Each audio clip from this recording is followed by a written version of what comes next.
علیہ وسلم کہ میرے والدین دنیا سے چلے گئے ہیں تو کیا اب بھی میں ان کے ساتھ کوئی بھلائی کر سکتا ہوں؟ اچھا پہلے میں آپ سے ایک بات عرض کروں، ہمیں موقع ملتا ہے ختمات شریف پہ جانے کا، اصالہ ثواب کی مجالس میں حاضری کا، اور پھر اللہ تعالیٰ یہ بھی موقع دیتا ہے کہ بعض اوقات مسلمانوں کے لیے دعا کرتے ہیں، اور ہمارے ذمے لگا دیا جاتا ہے کہ جناب اتنا اصالہ ثواب کرنے کے لیے اہتمام کیا گیا ہے تو یہ آپ کر دیں۔ تو ہم بتا کیا کرتے ہیں، ہم کہتے ہیں کہ جناب جانے والے کا نام بتاؤ، نام بتاتے ہیں تو ہم فلاں بن فلاں کہہ کے جو نام بتایا جاتا ہے ان کے لیے دعا کر دیتے ہیں۔ لیکن جب والدین کے لیے دعا کرتے ہیں پھر نام تو نہیں لیتے، پھر کیا کہتے ہیں، یا اللہ میرے والد کو بخش دے، میری والدہ کی مغفرت۔ اس کا مطلب ہے وہ دنیا سے چلے گئے، آج بھی ماں باپ ہیں، وہ رخصت ہوئے، انہوں نے پردہ کیا، ان کی روح کا رشتہ ٹوٹا ہے، پر تیرا رشتہ ان کے ساتھ آج بھی قائم ہے۔ تیرا تعلق ان سے ٹوٹ سکتا، وہ تیرا تعلق، میں نے ایک دفعہ پہلے بھی کہا تھا، میرا بیٹا شاید قد میں مجھ سے تھوڑا اونچا ہو گیا ہو، اور اللہ تعالیٰ نے مجھے بڑے محبت والے سنگی دیے، میں نے اپنی حیثیت اہمیت سے بڑھ کر دنیا میں محبت پائی، لیکن میں نے اپنی زندگی میں سب سے زیادہ اپنے والد کی کمی محسوس کی، بڑی محسوس۔ ابھی بھی کبھی کبھی سوچتا ہوں کہ کچھ باتیں صرف ان سے ہو سکتی ہیں، کسی اور سے نہیں ہو سکتی۔ کبھی کبھی محسوس ہوتا ہے کہ ان کے دامن کے اندر ٹھنڈ کے موقع پر نگ ملتا تھا اور گرمی کے موقع پر ٹھنڈی ہوا آتی تھی۔ یہ خاص انہی لوگوں کا وطیرہ، یہ انہی کا خاصہ ہے، پتہ نہیں اللہ نے کس طرح ان لوگوں کو بنایا ہے اور کس طرح کا یہ رشتہ بنایا۔ تو نبی اکرم صلی اللہ تعالی علیہ وسلم کی خدمت عالی مرتبت میں عرض کیا، صحابی نے سنن ابو داؤد شریف میں حدیث ہے، عرض کی یا رسول اللہ صلی اللہ تعالی علیہ وسلم میرے والدین چلے گئے تو کیا میں ان کے جانے کے بعد بھی ان کے لیے کچھ کر سکتا ہوں؟ تو نبی پاک نے 5 باتیں ارشاد فرمایا ہاں، ایک تو ان کے لیے دعا مانگا کر، دوسرا اللہ کے محبوب نے فرمایا ان کے لیے استغفار کیا کر، تیسرا رسول کریم علیہ السلام نے فرمایا اگر انہوں نے کسی سے کوئی وعدہ کیا تھا تو اسے پورا کر دے، اگر تجھ سے ہو سکے، اور رسول کریم علیہ السلام نے فرمایا اگر ہو سکے تو ان کی طرف سے صلہ رحمی بھی کر، یعنی ان کے رشتہ داروں سے اچھا سلوک کر، اپنے چچاؤں کے ساتھ تو نیکی کر، اور اگر تیری والدہ کی طرف سے تو نیکی کرنا چاہے تو اپنے ماموں کے ساتھ، خالاؤں کے ساتھ تو اچھا سلوک کر، اور پھر 5ویں نمبر پر محبوب نے فرمایا اپنے والد کے دوستوں کی تعظیم کر، ان کے لیے تیرے دل میں اچھے جذبات ہو، تو اکرام کر دوستوں کا۔ اور والد کے دوستوں کے اکرام کا تو اتنا بڑا درجہ ہے کہ حضرت ابو بردہ رضی اللہ تعالیٰ عنہ تشریف لائے مدینہ طیبہ میں، حضرت ابو بردہ مدینہ طیبہ میں تشریف لائے تو حضرت عبداللہ ابن عمر رضی اللہ تعالیٰ عنہ ان سے ملنے پہنچ گئے فٹافٹی۔ مصروف آدمی تھے حضرت عبداللہ ابن عمر، بہت بڑے مفتی تھے، لوگ ہر وقت مسائل پوچھتے تھے، حج کے سب سے زیادہ مسائل انہی کو آتے تھے، اور صحابہ میں ایک بہت بڑا مقام رکھتے تھے۔ حضرت عبداللہ ابن عمر فوراً حضرت ابو بردہ رضی اللہ تعالیٰ عنہ سے ملاقات کے لیے پہنچے، اور پہنچتے ہی فرمانے لگے آپ کو پتہ ہے میں آپ سے کیوں ملنے آیا ہوں؟ حضرت ابو بردہ کہنے لگے میں تو خود بڑا حیران ہوں کہ آپ ایک مصروف آدمی اور آپ ٹائم نکال کر کے میرے پاس تشریف لائے۔ فرمانے لگے اس لیے آیا ہوں کہ میرے والد آپ کے والد کے دوست تھے، حضرت فاروق اعظم کے دوست تھے آپ کے والد، اور یہ صحیح ابن حبان میں یہ لفظ موجود ہے۔ حضرت سیدنا عبداللہ ابن عمر رضی اللہ تعالیٰ عنہ فرمانے لگے نبی پاک علیہ السلام نے فرمایا ہے کہ جو اپنے والد کی قبر میں ان سے اچھا سلوک کرنا چاہے وہ والد کے دوستوں کے ساتھ اچھا سلوک کرے، وہ اس رویے کو، اس محبت کو قائم کرے، اس چیز پر خاص اہتمام کرے، خاص ذوق دے۔ ہمارے ہاں نا جی ہم جلدی سے مصروف ہو جاتے ہیں اور اپنے دوستوں کو زیادہ ٹائم دیتے ہیں، اپنا آنا جانا، اپنا اٹھنا بیٹھنا، اپنے شب و روز ان میں ہم زیادہ وقت گزارتے ہیں۔ کرنے کا کام یہ ہے کہ تھوڑا ٹائم نکال کے، تھوڑی فرصت دیکھ کر اس پر تھوڑی توجہ دی جائے۔ اسی طرح معروف روایت سیاستہ میں موجود ہے، حضرت مالک بن دار کہتے ہیں کہ میں حضرت عبداللہ ابن عمر کے ساتھ جا رہا تھا تو میں نے دیکھا ایک بدو ننگے پاؤں اور ننگے سر آ رہے ہیں۔ حضرت عبداللہ ابن عمر نے فٹافٹ انہیں اپنی سواری بھی دے دی، سیاستہ سے حدیث عرض کر رہا ہوں، سواری بھی دے دی اور پگڑی بھی دے دی۔ فرماتے میں نے عرض کی حضرت عبداللہ ابن عمر سے کہ حضور یہ بدو ہیں، یہ تو تھوڑے سے نذرانے پہ بھی خوش ہو جاتے، آپ کوئی عام معمولی سا تحفہ بھی دیتے تو راضی ہو جاتے، اور آپ نے پگڑی بھی دے دی اور گھوڑا بھی دے دیا۔ حضرت عبداللہ ابن عمر کہنے لگے یہ کوئی عام آدمی نہیں، یہ میرے والد کے دوست ہیں، اور والد کے دوستوں سے محبت کرنا یہ ہمیں رسول رحمت نے سکھایا ہے۔ والدین انسان کے لیے کتنا بڑا درجہ رکھتے ہیں، کیا ان کے ساتھ تعلق رکھنا، ان کی خدمت کرنا، ان کے ساتھ اچھے طریقے سے پیش آنا یہ ایک معاشرتی ضرورت ہے؟ کیا یہ ایک خاندانی تقاضا ہے یا اچھے اخلاق والے ہونے کی علامت ہے؟ نہیں، بلکہ یہ ایک دینی، روحانی اور ایمانی ضرورت ہے۔ کیوں کہ نبی اکرم نور مجسم صلی اللہ تعالی علیہ وسلم سے جب پوچھا گیا تھا کہ یا رسول اللہ صلی اللہ تعالی علیہ وسلم ماں باپ کیا ہیں، ماں باپ کے بارے میں کچھ فرمائیے، تو حضور نے فرمایا تمہاری جنت بھی ہیں اور تمہارے لیے دوزخ بھی ہیں۔ اگر تم ان کے حقوق اچھے طریقے سے ادا کرنے میں کامیاب ہو جاتے ہو، اگر تم ان کے ساتھ اخلاق عالیہ کا رویہ رکھنے میں کامیاب ہو جاتے ہو، اگر تم ان کے ساتھ محبت کا سلوک کرتے ہو، ان کو خوش کرنے میں کامیاب ہو جاتے ہو، شریعت اسلامیہ نے جو ان کے حقوق متعین کیے اگر وہ تم ادا کر لیتے ہو تو تمہارے لیے جنت ہے، اور اگر تم ان حقوق کو ادا کرنے میں ناکام رہتے ہو تو پھر تمہارے لیے دوزخ ہے۔ تو یہ ایک دینی، روحانی، ایمانی ضرورت ہے، اس کا ہمیں احساس ہونا چاہیے۔ ظاہر ہے ہم انسان ہیں اور والدین بھی انسان ہیں، ایسا نہیں ہو سکتا کہ ان کا رویہ ہمیشہ ہی ٹھیک ہو۔ یہ کیسے ممکن ہے کہ وہ کبھی خطا نہ کریں؟ یہ کیسے ہو سکتا ہے کہ کبھی ان کے رویے میں ترش روی نہ آئے، وہ کبھی تلخ نہ بولیں؟ یہ بھی بہت ساری جگہوں پہ دیکھا گیا ہے، اور یہ 100% حقیقت ہے کہ بعض مقامات پر والدین انصاف بھی نہیں کر پاتے۔ لیکن ایک مسلمان بیٹے کو کیا حکم دیا گیا ہے، اور اس سے شریعت نے یہ مطالبہ کیا ہے کہ والدین کا جو معاملہ ہے، ان کا جو رویہ ہے، اس کے لیے وہ رب کی بارگاہ میں جواب دہ ہیں۔ ساری عدالتیں دنیا میں تو نہیں نہ لگ رہی، ایک عدالت صبح قیامت بھی تو قائم ہوگی۔ اگر وہ کہیں کسی مقام پر، کہیں جگہ پر وہ کسی غلطی کا شکار ہیں تو اند اللہ جواب دیں گے۔ ہم کیا کریں؟ تو حضور علیہ الصلوۃ والسلام نے فرمایا اگر تمہارے ماں باپ تم پر ظلم بھی کریں تو تم نے پھر بھی نیکی کر لی ہے۔ تمہارے رویے سے خیر ہی پھوٹنی چاہیے، تمہارے لب و لہجے سے ان کے لیے ہمیشہ خوبصورت رائے کا اظہار ہی ہونا چاہیے، تمہارے بازو ان کے لیے ہمیشہ کھلے رہنے چاہیے، اور تمہیں ان کے معاملے میں ہمیشہ اپنے رب کو جواب دینے کا تصور قائم رکھنا چاہیے، تمہارے اندر کہیں کمزوری نہ آئے۔ میں بڑی دیر سے اپنے دوستوں کی توجہ اس بات کی طرف مبذول کرا رہا ہوں کہ انسان کے ساتھ ہی ساری چیزیں رہتی ہیں، بیماریاں بھی، پریشانیاں بھی، کاروبار کا اتار چڑھاؤ بھی، انسان کے ساتھ دوستوں کی کبھی وفاداری، کبھی بے وفائی، کبھی بچوں کے مسائل، کبھی دیگر رشتہ داروں کے مسائل۔ اسے حکم یہ دیا گیا ہے، اسے سمجھایا یہ گیا ہے کہ وہ کسی ایک چیز میں الجھ کر باقی چیزوں کو بھولنا نہ شروع کر دے، کسی ایک پریشانی، ایک آزمائش کی وجہ سے اپنی زندگی کے سارے معاملات کو داؤ پہ لگانا نہ شروع کر دے، بلکہ وہ اپنے دل کو، اپنے سینے کو، اپنی طبیعت کو کشادہ رکھے۔ یہی معاملہ ماں باپ کے تعلق سے ہوتا ہے۔ ہم نہ ذرا دیگر کاموں میں بعض اوقات اس طرح کا الجھتے ہیں کہ اپنی اس اہم ذمہ داری سے ہم نظریں ہٹا لیتے ہیں۔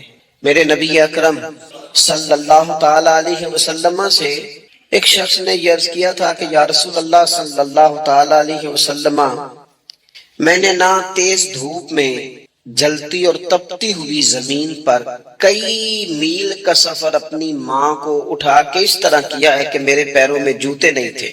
اس پوری بات کو پھر سے آپ سمجھے بھلا میں نے کیا کہا۔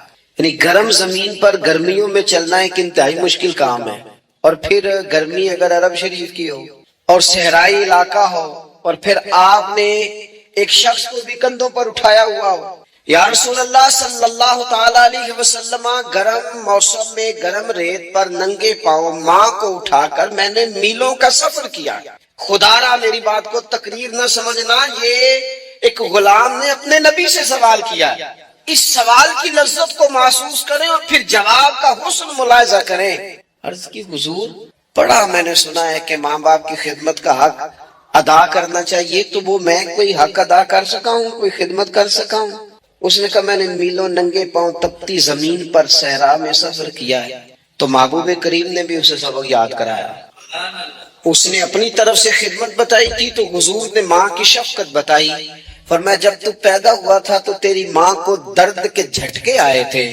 وہ جو جھٹکے آئے تھے نا، ان جھٹکوں میں سے بھی ایک جھٹکے کا بھی تو حق ادا نہیں کر سکا. وہ جو درد کے جھٹکے تھے، وہ جو تکلیف تھی، کتنی مائیں دوران زچ کی دنیا سے چلی جاتی ہیں. وہ بیٹا پیدا کر گئی، خود رخصت ہو گئی، وہ جان پر کھیل گئی، لیکن ایک زندگی دنیا میں چھوڑ گئی.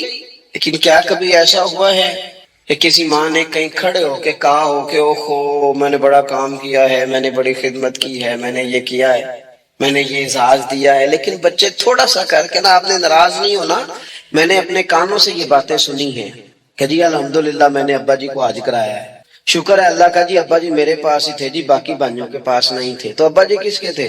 پڑوسی نے حج کرانا تھا. آپ کے پاس تھے نا، تو آپ کے والد ہی تھے نا.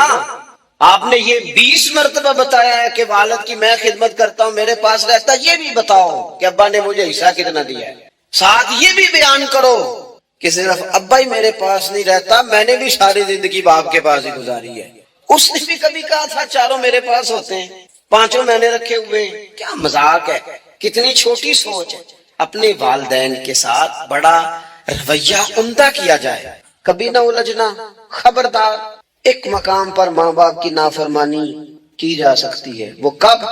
جب وہ آپ کو دین کے مخالف چلنے کا کہیں، جب رب رسول کی مخالفت کا معاذ اللہ کہیں. اور مسلمان والدین یہ کبھی کہہ سکتے نہیں. باقی ہر کام میں ان کی فرما برداری، ان کی خدمت ہے، ہر جائز کام میں ان کی بات کو تسلیم کرنا. بلکہ حضرت اسماء بنت ابی بکر صدیق، حضرت صدیق اکبر رضی اللہ تعالی عنہ کی صاحبزادی ہیں. انہوں نے ایک دفعہ نبی پاک علیہ السلام کی خدمت میں ایک سوال بھیجا تھا. عرض کی یا رسول اللہ صلی اللہ تعالی علیہ وسلم، ماں مشرکہ ہے، اللہ رسول کو نہیں مانتی، معاذ اللہ، ماں مشرکہ ہے.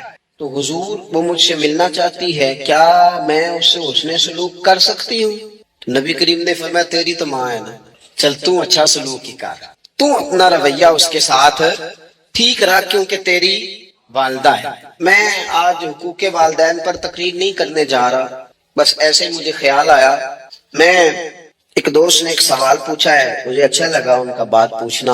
انہوں نے یہ پوچھا ہے کہ اگر کسی شخص کے والدین دنیا سے چلے جائیں اور جانے کے بعد اسے احساس ہو کہ مجھ سے بڑی غلطیاں ہو گئیں، اسے احساس ہو کہ بڑی کوتاہیاں ہو گئیں، بڑی جگہوں پہ میں بھول گیا. بہت سارے لوگوں کو پچھتاوا ہوتا ہے کہ یار بڑی چیزیں تھی جو ہم کر سکتے تھے پر ہم سے نہیں ہو سکی. انہوں نے پوچھا جی کوئی اب بھی کوئی اس کا حل ہے؟ تو میں نے کہا ہے نا، ہم رسول رحمت کے ماننے والے ہیں صلی اللہ تعالی علیہ وسلم.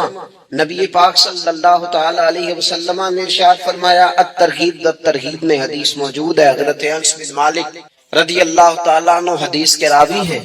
اللہ کے پیارے حبیب علیہ الصلوۃ والسلام نے فرمایا جس بندے کے والدین یا دونوں میں سے کوئی ایک انتقال کر جائے اور وہ معاذ اللہ ان کا نافرمان ہو، تو فرمایا پھر ان کے لیے دعا کرتا رہے، استغفار کرتا رہے، کرتا رہے، کرتا رہے، کرتا رہے. امید ہے اللہ اسے نیکوکاروں میں لکھ دے گا، وہ فرما برداروں میں آ جائے گا. شرط یہ ہے کہ وہ ان کے لیے استغفار کرے، دعائے مغفرت کرے. اب ان کے لیے وہ اب ہی شروع کر دے ان کو یاد کرنا، ابھی اس مقام پر آ جائے، ابھی کچھ سوچ لے. تو اللہ تعالیٰ کی بارگاہ سے کرم کی امید ہے کہ اللہ اس نے جو زندگی میں اس سے غلطیاں ہو گئی، رب اس کی ان غلطیوں کو معاف کر دے گا. روز استغفار کرے. ایک دوست نے مجھ سے ایک دفعہ پوچھا تھا کہ حضرت صاحب والدین چلے گئے ہیں، ان کے لیے کیا کروں؟ تو بڑی بڑی چیزیں بھی کی جا سکتی ہیں، لیکن میں نے اپنے اس محبت والے دوست کو یہ محبت والا مشورہ دیا تھا کہ میں چونکہ آپ کو جانتا ہوں آپ نماز میں کوتاہی کرتے ہیں، آپ نہ نماز پڑھنی شروع کر دیں. وہ کہنے لگے جی وہ تو میں پڑھوں گا، والدین کے لیے کیا کروں؟ میں نے کہا نماز پڑھیں. ہر نماز کی آخری رکعت میں کہو گے نا ربنا اغفر لی ولوالدی، کہو گے نا ہر نماز میں، تو کتنا بڑا اجر ملے گا آپ کے والدین کو. اور پھر وہ سارا اسلوب کہ پہلے آپ نے قیام کیا، پھر آپ نے رکوع کیا، پھر آپ نے سجدہ کیا، پھر آپ التحیات میں بیٹھے، پہلے آپ نے اللہ کی بارگاہ کے اندر اس کی عبادت کرنے کا دھم بھرا، پھر اس کی وحدانیت کی شہادت دی، پھر اس کے محبوب پر درود پڑھا. اتنے سارے کام کر کے اب آپ نے آخر میں کہا ربنا اغفر لی والی والدیہ، یا اللہ مجھے بخش دے اور میرے والدین کو بخش دے، تو بتائیے اللہ کتنا کرم فرمائے گا۔ تو اپنے والدین کے لیے ان کے جانے کے بعد بہت ساری چیزیں ہیں، کفن دفن کا بندوبست کیا جائے، جنازے کا اہتمام کیا جائے، لیکن کچھ چیزوں کو نبی پاک علیہ الصلوۃ والسلام نے ذرا توجہ سے ہمیں سمجھایا ہے اور ہماری بار بار توجہ دلائی ہے، کیونکہ اصلا نال جے نیکی کریے تو نسلاں تاک نہیں بول دے۔ محبتوں کو قائم رکھنا، ان کو دوام دینا۔ ہمارا تو چچا کے ساتھ سلوک نہیں رہتا، توجہ نہیں رہتی۔ ہم نے اصالِ ثواب کا جو مفہوم بنا لیا ہے وہ بڑا گڑبڑ ہے۔ اگر تو کسی کے پاس بہت زیادہ پیسے ہوتے ہیں تو وہ اصالِ ثواب کی محفل ویسے ہی ایک سیاسی اجتماع بن جاتی، اور جو عام لوگ ہیں ان کا زور کہیں نہیں چلتا، تو چلو مسجد میں تو چلتا ہی ہے نا۔ وہ آگے کہتے ہیں مولوی صاحب کو کہ بچے بھیجیں اور پورا قرآن پاک پڑھانا ہے ہم نے۔ بھئی نبی پاک علیہ السلام نے تو فرمایا جتنی دیر دل جمے اتنی دیر پڑھو، آپ نے کیوں پابند کیا پورا پڑھنے کا؟ اور پھر اللہ تبارک و تعالیٰ اگر معاف فرمانے پہ آئے، وہ تو پتر بسم اللہ بھی پڑھے تو اللہ باپ کو معاف فرما دیتا ہے۔ شرط یہ ہے کہ خلوص ہو، وہاں تو معیار دیکھا جاتا ہے، مقدار تھوڑی دیکھی جائے۔ تو اصالِ ثواب تو یہ ہے کہ آپ ضرورت دیکھیں کس چیز کی ہے۔ ہمارے ہاں منوں کے حساب سے کھانے پک جاتے ہیں، بڑی بڑی لمبی دعوتیں ہوتی ہیں، بڑا کچھ ہوتا ہے، لیکن جو ضرورت ہوتی ہے، ضرورت کو ہم نہیں دیکھتے۔ اگر آپ کوئی اور کام ضرورت کا کرا دے نا، کروڑوں روپیہ آپ نے لگا دیا ختمات پہ اور فلاں پہ، اور جس قبرستان میں آپ نے والد کو دفن کیا اس میں تو غریبوں کے لیے مزید جگہ ہی نہیں دفن کرنے کی، تو یہ اچھا اصالِ ثواب نہیں تھا کہ قبرستان کی جگہ بڑھائی جاتی؟ یہ اچھا اصالِ ثواب نہیں تھا کہ مسجد کا ماحول دیکھا جاتا، علاقے کے غرباء پر نظر کی جاتی؟ وہ لوگ جو بیچارے قرض کے نیچے آ کے پوری طرح دب گئے ہیں، نفسیاتی مریض ہو گئے، ان غریبوں کو دیکھا جاتا، یہ اصالِ ثواب نہیں تھا؟ آپ دیکھیے حضرت سعد رضی اللہ تعالیٰ عنہ نے حضور کی بارگاہ میں عرض کی، یا رسول اللہ صلی اللہ تعالیٰ علیہ وآلہ وسلم، میری ماں ایک غلام آزاد کرنا چاہتی تھی، اگر میں ان کی طرف سے وہ غلام آزاد کر دوں۔ موطا امام مالک میں روایت موجود ہے، اب غلام آزاد جب آپ کر دیتے تھے نا، آج کل تو غلام بکتے نہیں، لیکن ایک قسم غلامی کی آج بھی ہے، بتا دوں آپ کو۔ وہ جو بندہ ایڈوانس نہیں لے لیتا بیچارہ 4 لاکھ روپیہ، پھر اس کو تنخواہ بھی پوری نہیں ملتی، پھر اس کی جان بھی نہیں چھوٹتی، وہ کہیں اور جا بھی نہیں سکتا۔ بھئی آپ ایڈوانس دیں گے کسی کو، اس کو خرید تو نہیں نہ لیں گے، اس کی مجبوری تو نہیں نہ خریدیں گے، اللہ کو ناراض تو نہیں نہ کر لیں گے۔ آپ ایڈوانس دیں لیکن پھر اسے تنخواہ بھی تو اتنی دیں جتنی معاشرے میں روٹین سے ہوتی ہے۔ یا رسول اللہ اگر میں غلام آزاد کر دوں اپنی ماں کی طرف سے، چل تو بھی کسی کو ایڈوانس معاف کر دے ماں باپ کی طرف سے، چل تو بھی کسی کو چھوڑ دے قرضہ ماں باپ کی طرف سے چھوڑ دے، کچھ نہیں ہوتا۔ رسول کریم علیہ السلام کی بارگاہ میں عرض کی حضرت سعد نے، یا رسول اللہ صلی اللہ تعالی علیہ وسلم، اگر میں اماں کی طرف سے غلام آزاد کروں تو ماں کو ثواب ملے گا؟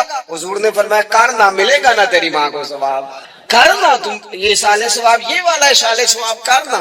حضرت سعد رضی اللہ تعالیٰ عنہ نے ایک مقام پر یہ بھی عرض کیا تھا، ابو داؤد شریف میں موجود ہے کہ یا رسول اللہ صلی اللہ تعالی علیہ وسلم، میری ماں کا انتقال ہو گیا، ان کی طرف سے کچھ کرنا چاہتا ہوں، کیا کروں؟ میں آپ سے عرض کرتا ہوں نا، تنقید کرنا تو آسان کام ہے، تو بنائے نا کسی مدرسے میں کمرہ جہاں طالب علم پڑھے، والدین کی طرف سے بنائے، جا کے دیکھو نا۔ یہ بات کرنا تو آسان ہے کہ ہسپتالوں میں ایک بیڈ پہ 4 لوگ پڑے ہیں، تو آپ اپنے والد صاحب کی طرف سے ہسپتال میں 2 کمرے بنوا دینا۔ لوگوں سے عزتیں تلاش کرتے ہو تو وہ کیا تمہیں عزت دیں گے؟ وہ تو کل اچھا کہتے ہیں، پرسوں برا کہنے لگ جاتے ہیں۔ لوگوں کے سامنے گڈ بک میں آنا چاہو گے تو وہ تو سویرے تمہارے بارے میں کچھ کہیں گے، شام کچھ اور کہیں گے۔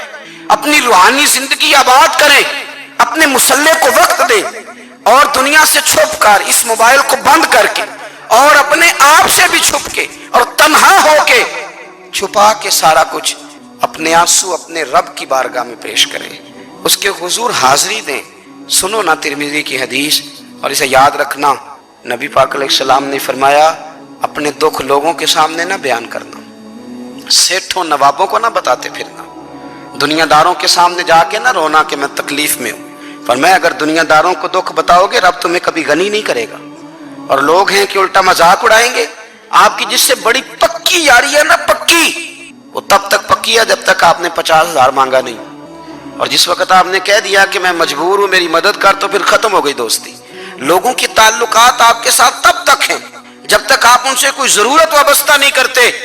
کریم محبوب فرمانے لگے بندوں کے سامنے دکھ نہ بیان کرنا، اللہ تجھے کبھی غنی نہیں کرے گا، تو اپنے دکھ اپنے رب کو بتا، تو دعائیں مانگ، تو اس کی بارگاہ میں حاضر ہو، تو اس کے حضور عرض کر، فرمایا اپنے دکھ اپنے رب کو بتا، وہ جلدی کرے یا دیر سے کرے تجھے ساری دنیا سے بے نیاز کر دے گا، تجھے کسی کا محتاج نہیں رہنے دے گا۔ اپنے مسلح کو، اپنی دعاؤں، ایک بزرگ فرماتے ہیں میں نے دعا مانگنے کا طریقہ اپنی بیوی سے سیکھا، دعا مانگنے کا طریقہ اپنی، سیکھنے والے تو اپنے بچوں سے بھی سیکھ لیتے ہیں، سیکھنے والے تو ہر ایک سے سیکھتے ہیں۔ وہ کہتے ہیں میں نے دعا مانگنے کا سلیقہ اپنی بیوی سے سیکھا ہے۔ حضرت وہ کس طرح؟ فرمانے لگے میری بیوی نے نا مجھے کوئی کام بتایا، کچھ پیسوں کی ضرورت کے لیے کہا، تو میں نے اسے کہا کہ بھئی ابھی میرے پاس نہیں ہے، کچھ دنوں میں آتے ہیں تو میں دے دوں گا۔ عورتوں کی عادت ہوتی ہے وہ بار بار یاد کراتی ہیں، 2-4 دنوں کے بعد پھر اس نے کہا حضرت وہ میں نے کہا تھا کچھ پیسے، میں نے اسے کہا کہ ابھی میرے پاس نہیں ہے، کچھ دنوں میں ملتے ہیں تو میں تمہیں دے دوں گا۔ اس نے کچھ دنوں کے بعد پھر کہا حضور وہ میں نے کچھ پیسے کہے تھے، فرماتے میں نے ڈانٹ دیا، میں نے کہا کہ کیا تو روز مجھے شرمندہ کرتی ہے، کہا نا میرے پاس نہیں ہے، ہوں گے تو دے دوں گا، تو روز یاد کراتی ہے۔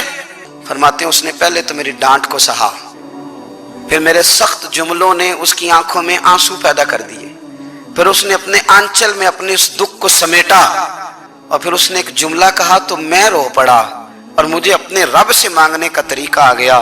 مجھے کہنے لگی حضرت جی آپ نے ڈانٹ دیا میں نے سہ لیا، پر آپ ہی میرے شوہر ہیں، بتائیں نا آپ سے نہ کہوں تو میں کس سے جا کے کہوں۔ فرماتے ہیں میں رو پڑا اور میں کھل کے رویا اور میں تڑپ کے رویا، اور پھر میری سسکیاں بند گئیں، تو مجھے کہنے لگی آپ کو کیا ہوا؟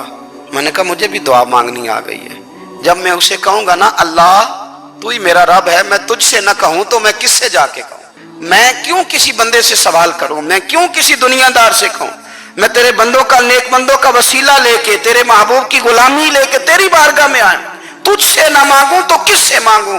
سمجھ آ گئی ہے جب میں اس رنگ میں مانگوں گا تو پھر رب میرے اوپر بڑا ہی فضل فرمائے گا، وہ میرے اوپر بڑی رحمت کرے گا، وہ میرے لیے آسانیاں کرے۔